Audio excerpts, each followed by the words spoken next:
నేను అనుకున్నా ఎలా వచ్చినాయి ఈ పేర్లు నాకు అనుకున్నాను. నేను మనోహర్ గారితో కూర్చోబెట్టి అసెంబ్లీ సెషన్స్ మధ్యలో ఇద్దరం కూర్చోబెట్టి ఇలా మాట్లాడుకుంటామంటే ఇలాంటి పదాలు చెప్పాను, పర్యాయ పదాలు వెతుకుతూ ఆ పదాలు వెతుకుతూ సార్ నాకు ఇవి బాగున్నాయి చేద్దామంటే దాన్ని పెట్టాను.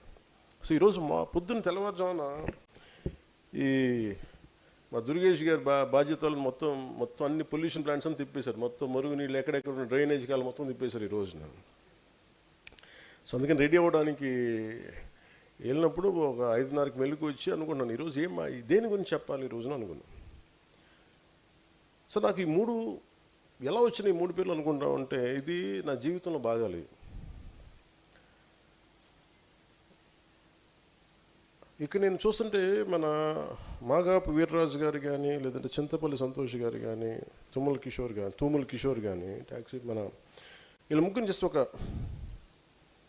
మీరు భాగ్యలక్ష్మి గారు మీరమ్మా, భాగ్యలక్ష్మి గారు మీరమ్మా, ఇక్కడున్న చేసిన మన ఆడపడుచులు కానీ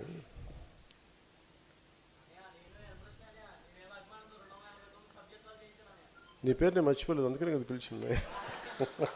అందుకనే కదా నువ్వు ఉన్నావు. నేనేం చెప్పానంటే నాకు వేలు సంఖ్య అవసరం లేదు, 10 మంది ఆర్గానిక్ చేసి నాకు వాళ్ళు కావాలి. ఇది ఎందుకు చెప్పానంటే మార్నింగ్ లేచినప్పుడు ఎందుకు చెప్తున్నానంటే నేను అందరిని ఇండివిజువల్ గుర్తిస్తాను.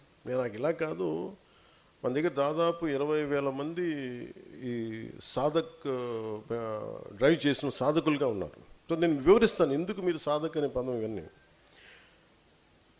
మనం ఒక అవగాహన ఉన్నప్పుడు, ఒక నేసెంట్ స్టేజ్లో ఉన్నప్పుడు, లేదంటే మనం ఎదుగుతున్న పరిణామ దశలో ఉన్నప్పుడు, సమాజాన్ని చూస్తున్నప్పుడు ఒక చిన్న కోపం వస్తే, ఒక అన్యాయం చూసినప్పుడు, ఒక మురుగునీటిని శుద్ధి చేయకుండా కాలంలోకి వదిలేసినప్పుడు, తాగే నీళ్లు కలుషితం అయిపోతుంది. సగటు మనిషికి ఒక వ్యక్తికి చిన్నపిల్లడు కోపం వస్తే ఎవరి మీద కోపం చూపించాలో తెలియదు, కానీ అన్యాయం జరుగుతుందని తెలుస్తుంది. అది కొద్దిగా ముందుకెళ్తే అది ఒక ఉద్యమకారుడి రూపం వస్తుంది.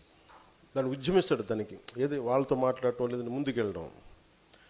కానీ దానిని కొన్ని సంవత్సరాల పాటు పట్టుకుంటే ఒక సాధకుడిగా మారుతాడు. సాధకుడు అనేది స్పిరిచువల్ వర్డ్, యాక్చువల్గా పొలిటికల్ వర్డ్ కాదు.